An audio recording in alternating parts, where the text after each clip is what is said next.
the liquid of this tank and have the provision for nitrogen inert. I think we need to have this. I'm not sure if it's nitrogen inertization or no. There are few points. One,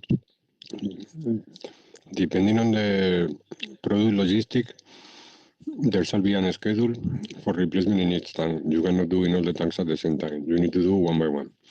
Second, there shall be a method statement to do it. But the worst case scenario is that we need to empty the tank up to the level of 3 meters at Mansour is telling. But what we need to understand is what do we need at this point, because operation will coordinate with logistics and they will say this tank is ready this day for this because I will reduce the level. Okay?